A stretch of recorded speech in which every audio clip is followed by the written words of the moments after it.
기도하겠습니다. 하나님 감사합니다. 이 시간 정말 이 우리가 말씀의 증인으로 서게 하옵소서.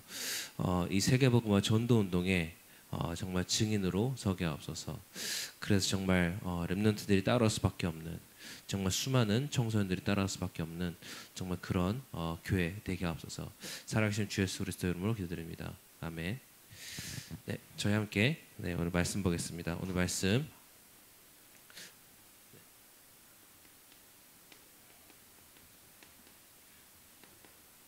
오직 전도인의 시간에 말씀 받고요. 청소년 그리고 청년 렘넌트가 포기하지 말아야 할 이유.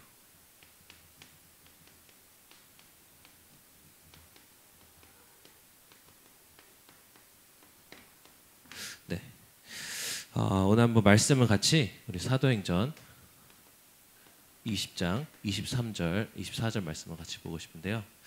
네, 한번 저희 같이 먼저 말씀을 좀 읽어보도록 하겠습니다. 네, 두 절 말씀 한번 같이 읽겠습니다. 오직 성령이 각 성에서 내게 증언하여 결박과 환난이 나를 기다린다 하시나 내가 달려갈 길과 주 예수께 받은 사명 곧 하나님의 은혜의 복음을 증언한 일을 마치려 하면은 나의 생명조차 조금도 귀한 것으로 여기지 아니하노라. 아멘.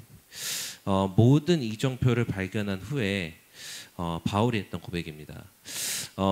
저희 주변에 이렇게 좀 그 학생들 가르치다 보면 학생들이 그런 얘기 많이 합니다. 되게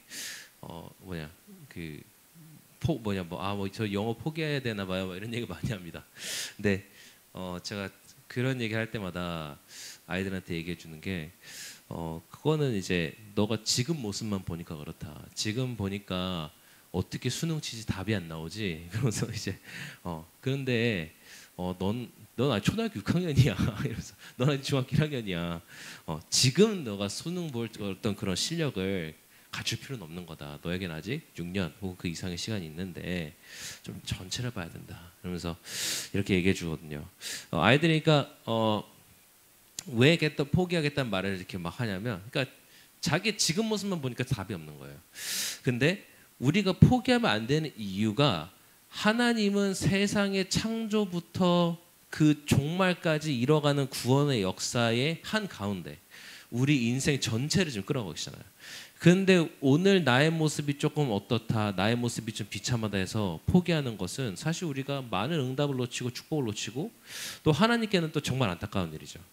그래서 우리가 렘넌트들에게 정말 우리가 이 전체를 바라볼 수 있는, 그 아이들의 인생 전체를 바라볼 수 있는, 지금 그 순간이 아니라, 그래서 우리도 우리 인생을 바라볼 때 이 구원의 역사 속에 우리 인생의 전체를 바라보고 하나님 내 인생을 전체 어떻게 끌어가시나. 저도 이게 기도하고 있는 꿈이 있죠. 저도 기도하고 있는 꿈이 있고, 어떻게 이 앞으로 이제 내가 무엇을 할 것이냐, 10년 후에 나는 무엇을 할 것이냐 꿈을 꾸는데 지금 저의 모습을 쳐다보면 답이 없어요.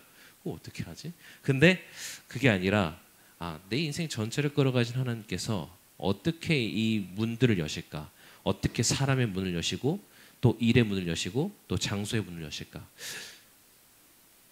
전체를 바라보면은 쉽죠. 지금 바라보면 답이 없지만. 자, 그래서 우리가 정말 포기하지 말고 우리가 반드시 찾아야 될 이정표를 우리가 이 시간 한번 같이 정리해 보도록 하겠습니다. 자, 첫 번째. 자, 포기하지 말고 나의 기준과 고집을 조금 버리면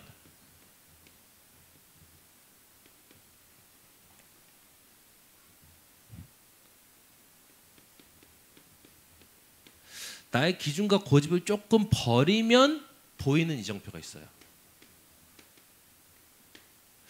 자, 그게 바로 사도행전 1장, 사도행전 13장.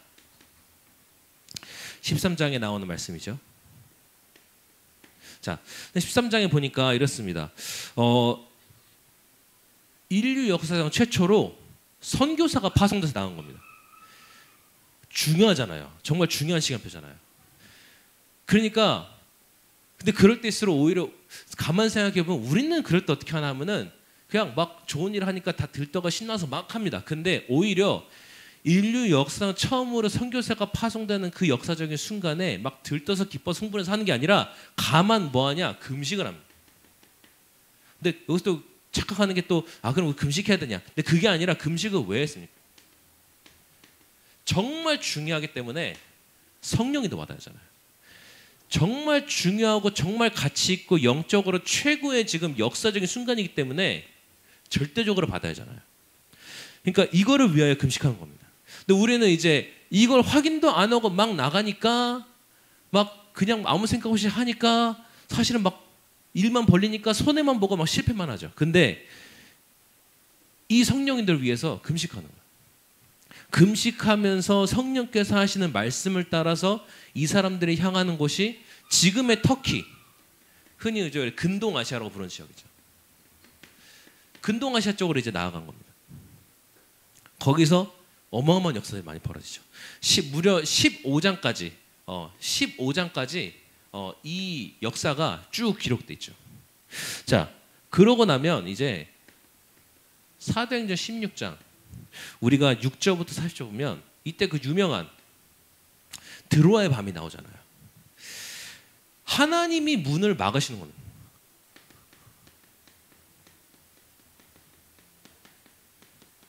하나님이 문을 막으시는 겁니다. 근데 이게 여러분 우리 뭐 워낙 메시지 많이 들어서 알고 있잖아요. 이게 뭐죠? 이게 전환점이다. 어떤 상황이냐? 아시아에서 너무 많은 역사가 일어나는 거예요. 그러니까 막 응답이 여기서 막 일어나니까 이제 저기를 가야 되는구나. 아시아에 하나님이 계획 있구나. 그러니까 솔직히 말하면 응답 따라 가는 거예요. 응답 따라서 아시아로 가는데 점점 거기서 동쪽으로 가려고 하는데 근데 하나님의 계획은 동쪽이 아니었던 거죠. 하나님의 계획은 서쪽에 있었어요. 그러니까 이 중요한 전환점을 그 드로아에서 맞이하는데 응답 따라갔는데 문이 막혔다? 우린 거기서 낙심하잖아요. 근데 낙심할 필요가 없는 게 하나님께서는 더 중요한 계획과 더 중요한 문을 우리를 위해서 준비해 주셨다. 그래서 그 드로아에서 기도하는데 마게도냐의 사람이 와서 우리에게 전도해달라는 환상을 보고 마게도냐로 가잖아요. 근데 마게도냐가 어떤 땅입니까? 알렉산더 대왕의 고향이에요. 그리스 문화의 중요한 거점이에요. 또 이 사람들이 마케도니아에서 어디로 갔냐? 마케도니아에서 가장 중요한 도시 빌립보라고 한 겁니다. 진짜 나의 고집, 나의 주장, 나의 기준, 나의 고집을 버리면 그때 뭐가 발견되냐? 그때 진짜 응답이 거기서 나오는, 진짜 열매가 나오는 거예요. 자, 완전 성령도 받겠다고 이렇게 하고 딱 아시아로 갔는데 수많은 역사가 일어나잖아요. 근데 여러분 13장 마지막에 보면요, 결국 쫓겨나요. 유대인들이 선동해서 막 유대인들이 바울을 싫어하니까 선동해가지고 막 주민 선도에 쫓겨나게 해요. 그런데 거기 보니까 마지막에 뭐라 돼 있냐? 그런데 제자들은 기쁨과 성령에 충만한 거예요. 그 땅에 남은 제자들은 기쁨과 성령에 충만한 거예요. 16장에 기도하다가 이 전환점을 발견하고 빌립보로 갔어요. 근데 바울이 항상 전도할 때 원래 회당을 중심으로 전도하잖아요. 근데 빌립보로 갔는데 회당이 없는 거예요. 이거 어떡하지? 성령도 받고 왔는데 뭐야 이게? 그래가지고 기도할 곳을 찾다가 만난 게 루디아. 그래서 이제 그 루디아를 통해서 그 루디아의 집을 거점으로 잡고 막 전도하는데 또 역사가 일어나잖아요. 근데 그러다 또 오해받고 감옥 가잖아요. 근데 그 감옥이 또 간수장과 그 가족들이 복음받는 시간표. 진짜 열매가 뭡니까? 우리가 항상 얘기하는 제자. 나의 기준과 고집 버리고 가니까 이 제자라는 진짜 열매가 발견되죠. 그 두 번째. 이제는 나의 한계를 넘어서는 이정표가 나오는 거예요. 사도행전 19장 1절에서 21절 말씀 나와있죠. 자, 이때 어떤 일이 있습니까? 이때 에베소라는 지역을 갔잖아요. 에베소라는 땅을 갔는데 거기서 어마어마한 역사가 일어나죠. 어느 정도 역사가 일어나냐? 너무 큰 역사가 일어나니까 이제 그 유대인 몇 명이 거기 이제 뭐 회당장의 아들도 있고 그랬는데 그 사람들이 이제 그 귀신 들린 남자 찾아간 겁니다. 찾아가서 야, 이게 진짜 되는 거야 싶어가지고 아니 쟤는 이걸로 이렇게 바울은 어떻게 이렇게 하던데 싶어가지고 가가지고 얘기하는 겁니다. 야, 그 바울이 전하는 예수 이름으로 명하니까 너 나와라 귀신 들린 사람한테. 그랬더니 귀신 남자 뭐라 합니까? 내가 예수도 알고 바울도 알거니와 너는 누구냐 이래가지고 그 남자들 공격하잖아요. 그 한 명이 남자 여러 명 뚝까 패가지고 돌려보내잖아요. 근데 그걸 보고 그것 때문에 오히려 더 큰 역사가 일어나서 그때 수많은 그러니까 마술사들, 그러니까 쉽게 말하면 지금으로 치면은 뭐 이렇게 뭐 무당이나 이런 사람들이죠. 그런 사람을 다 가지고 와서 자기 책을 태우는데 그게 어마어마한 가치. 그때 당시 책은 그거 다 두루마리잖아요. 그거 엄청 비싸거든요. 그거를 그러니까 책을 태웠다? 그거는 그 사람들이 진짜 어마어마한 결단한 거예요. 차라리 내가 다시는 이런 책 난 아니고 나 하나님 말씀 따를 거야. 그럼 이거는 차라리 저기 당근마켓 팔아야죠. 근데 그게 아니라 그냥 불태워버리는 겁니다. 그 정도로 결단이 서니까. 그 정도로 역사가 일어났는데 그 역사가 일어나고 바울이 뭐라고 고백합니까? 우린 보통 그러잖아요. 딱 제가 바울이었으면 그랬을 것 같아요. 아 여기 역사가 많이 일어나네. 여기다가 교회를 세우고 그 교회에서 앞으로 사역하면서 여기다가 이제 딱 거점 잡고 뭐 그런 생각했을 것 같아요. 근데 바울은 뭐라고 하죠? 내가 로마도 보아야 하리라. 나는 이제 여길 떠나서 예루살렘을 가서 로마도 보아야 하리라. 뭐냐? 현실에 안주하거나 응답에 머무르는 것이 아니라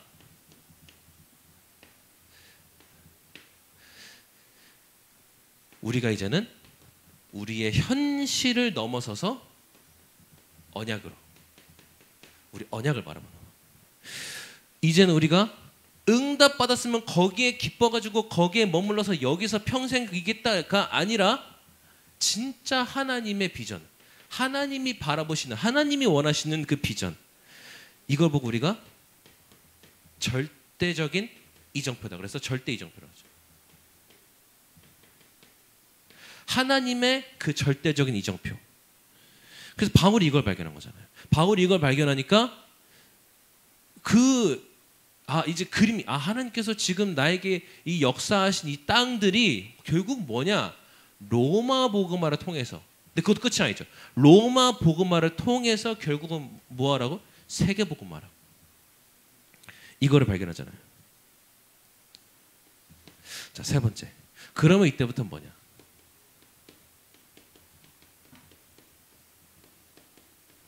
도전하는 이정표. 무슨 도전이냐? 오늘 우리 읽었던 본문입니다. 자, 사도행전 20장 23절, 24절 말씀 보니까 이제 바울이 예루살렘으로 내가 돌아가겠다. 돌아가서 거기서 로마를 향하겠다라고 하니까 이제 막 쉽게 말하면 그때 당시 이제 뭐 요즘은 우리가 없지만 요즘 우리가 하나님의 말씀이 완성돼 있으니까 없지만 이때 당시는 이제 이때 당시까지만 해도 하나님의 어떤 그런 예언을 받고 하는 사람들 있잖아요. 이 사람들이 성령에 충만한 사람들이 이 예언을 받고 얘기를 당신 가면 잡힌다. 당신 가면 고통당한다. 라고 하는데 그때 바울의 고백이죠. 그때 바울의 고백이 오늘 우리에게 말씀이죠. 내가 달려갈 길과 주 예수께 받은 그 사명 곧 하나님 은혜의 복음을 증언하는 일을 마치려 하면은 나의 생명 조금도 귀한 것을 여기지 아니하노라. 이게 사실 사도행전 20장이 바울의 어떻게 보면 이제 예루살렘으로 잡혀가기 전에 교회들을 향한 마지막 설교였거든요. 자기가 왜 가려고 하는가? 우리가 진짜 하나님의 계획을 향해서 가는 것이 맞다면 그러면 뭡니까? 하나님이 응원하시죠. 사람의 응원인가 필요 없는 거죠. 사람들은 다 당신 가면 죽는다, 당신 가면 잡힌다 막 하는데 바울은 하나님의 계획을 바라보니까 하나님이 응원하시는 그걸 바라보는 거예요. 근데 본인도 저는 솔직히 바울도 사람이잖아. 본인도 해보면서 아 이게 좀 내가 제대로 인도받는 게 맞나 고민이 있었을 것 같아요. 왜냐하면 막상 예루살렘을 갔는데 장난이 아닌 거예요, 진짜. 23장 그래서 23장 11절 말씀 보면 이때 이제 바울도 막상 가보니까 이게 이 유대인들의 자기를 향한 적개심이 장난이야. 이거 생각보다 심하거든요. 그러니까 본인도 아마 조금 겁이 났겠죠. 근데 그때 23장 11절에 하나님께서 뭐라고 하시냐. 그날 밤에 주께서 바울 곁에 서서 이르시되 담대하라. 내가 예루살렘에서 나의 일을 증언한 것 같이 로마에서도 증언하여 하리라. 하나님께서 오히려 바울의 말을 인용하시잖아요. 바울이 성령 충만 받아서 했던 그 말을 오히려 하나님께서 인용하셔서 바울에게 말씀하시잖아요. 그리고 이제 드디어 로마를 향하여 갑니다. 로마 황제에게 상소해서 로마를 향하여 갑니다. 근데 로마를 향하여 가는데 딱 봐도 자기가 봐서 이 성령 충만한 바울이 봤을 때 이 배가 이대로 가면 풍랑만 날 텐데 큰일 날 텐데 그 얘기하는데 안 듣죠. 전도자의 말 세상에 원래 안 듣잖아요. 안 듣고 그냥 갑니다. 가니까 가자마자 얼마 못 돼요. 유라굴라라는 풍랑이 막 일으치는데 보통 그래서 이 또 선장이 워낙 베테랑이니까 야 우리가 며칠만 버티면 돼 했는데 며칠 지나도 안 멈추는 거예요. 풍랑이. 그러니까 이제 성경은 뭐라고 했을까? 구원의 여망마저 없더라. 구원의 여망마저 없어서 그냥 다 포기하고 선장도 진짜 내 지금 N년차 선장질에 이런 건 처음이다. 포기하고 있는데 그때 모든 세상이 다 포기하고 세상이 결국은 다 내려놓고 답이 없을 때 전도자가 나타나서 딱 말씀하잖아요. 전도 나타나서 여러분들 처음에 바울도 약간 생색이라 표현해야 될까요? 얘기하죠. 이제 여러분들이 처음에 출발하기 전에 내 말을 들었으면 좋았겠거니와 어쨌든 뭐 상황이 이렇게 됐지만 걱정 마라. 왜? 내가 속한 바 내가 섬길 하나님의 사자가 어제 밤에 내 곁에서 이르되 바울아 두려워 말라. 내가 가이사 앞에 서야겠고. 바울이 얘기하는 게 그냥 여러분 그냥 괜찮아요. 뭐 하나님 지켜주세요. 이게 아니라 내가 지금 가이사 로마 황제 앞으로 가는 길이다. 내가 지금 로마 황제 앞으로 로마 황제에게 복음 전하여 가기 위해 이 배에 타 있는 것이다. 그래서 여러분들은 죽지 않을 것이다. 나와 항의하는 자를 다 내 손에 붙였다고 하나님께서 주의 사자가 말씀하셨다. 왜? 가이사 앞에 서야 되니까요. 가이사 앞에 서야 되니까. 다른 이유가 아니잖아요. 뭐 바울이 물론 우리가 뭐 전도자들이 내가 전도자니까 이거 뭐 증거로서 뭐 합니다. 근데 그게 아니잖아요. 뭐 우리가 전도자라고 다 코로나 안 걸렸습니까? 그렇지 않잖아요. 근데 상관없는 이유가 뭐예요? 바울이 상관없는 이유가 뭐예요? 황제 앞에 서야 되니까. 가이사 앞에 서야 되니까. 그래서 우리는 사실 저는 사역자로서 좀 말씀을 좀 되게 겸손하게 잘 전달하겠다 하는 이유가 뭐냐면 가끔 막 그렇게 좀 이렇게 말씀하시는 분들 있잖아요. 막 이렇게 우리는 뭐 복음했으니까 뭐 다 괜찮아, 뭐 괜찮아, 이거 안 걸려. 근데 저는 봤을 때 그렇잖아요. 그런 말 좀 조심해야 될 건데 왜냐하면 전도자들도 당할 수 있거든요. 그리고 뭐 실제 성경 보면 복음 가진 사람인데 되게 고난을 많이 당한단 말이에요. 그런데 상관없는 이유가 뭐냐? 그런데 무엇을 바라보고 가느냐? 이것을 바라보고. 로마로 가서 복음 줘야 되는 전도자가 타있기 때문에 하나님의 분명한 목표를 향해 가는 자가 있기 때문에 그 배는 침몰할 수 없는 거죠. 자, 그럼 결론 내겠습니다. 자, 그 바울을 따라서 이 로마 복음화에 쓰임 받은 일꾼들의 뭐 다는 아니지만 대부분의 공통점이 뭐냐면 다민족 혹은 다문화 가정 출신이라는 거예요. 로마 복음화의 핵심 인물이었던 브릭스겔 아굴라. 로마 시민권자였어요. 둘 다. 그런데 아굴라는 그리스인. 브리스길라가 유대인이었단 말이에요. 다민족이죠. 로마 시민권자는 그랬단 말이죠. 그리고 바울이 가장 사랑했던 제자 디모데. 다문화이죠. 아버지가 그리스인, 어머니가 또 유대인.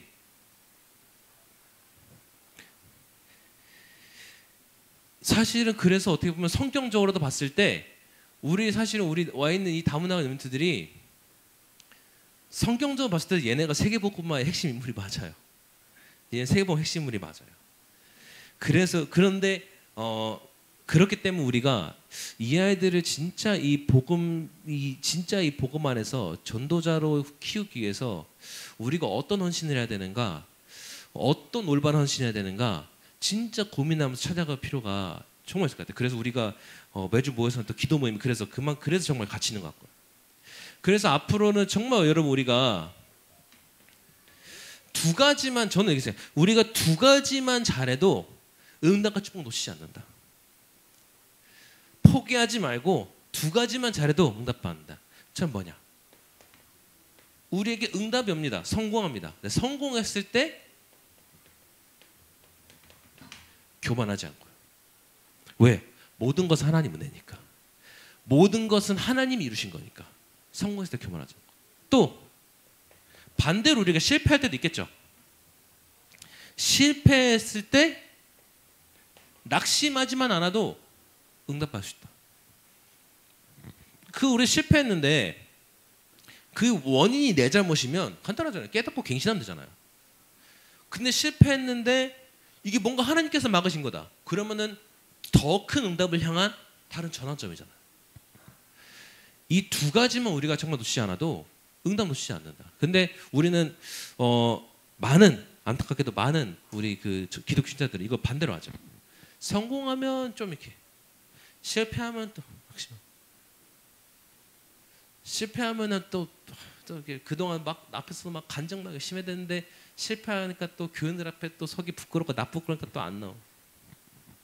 성공하면 또 성공했다, 응답받았다고 막 또 여기저기 막 또 간증하고 다니려고 나중에 길을 쓰고 반대로 하잖아요.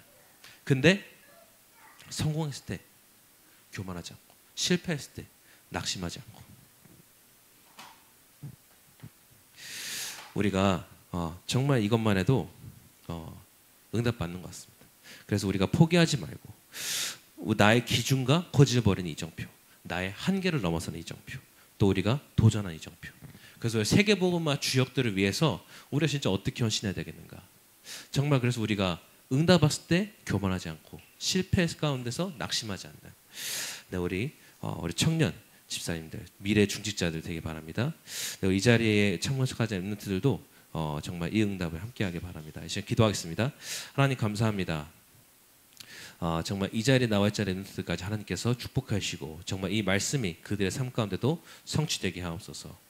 정말 하나님, 우리가 정말 포기하지 않고 하나님께서 우리에게 주신 것들을 발견해 나가며 우리가 참 성공을 향한, 정말 세계복음을 향한 그 여정에 우리가 하나님 아버지 완벽한 인도받아 나가게 하옵소서. 우리의 고집과 기준을 버리고 정말 우리가 한계를 넘어서고 정말 도전하는 그 이정표들을 발견하고 나아가게 하옵소서. 성공 앞에서 교만하지 않고 실패 앞에서 낙심하지 않게 하옵소서. 세계복음화를 위하여 하나님께 준비하신 렘넌트들을 위하여 우리가 어떻게 헌신해야 될 것인가, 무엇을 도와줘야 될 것인가, 올바르게 완벽하게 성령 인도 받게 하옵소서. 살아계신 주 예수 그리스도 이름으로 기도드립니다. 아멘.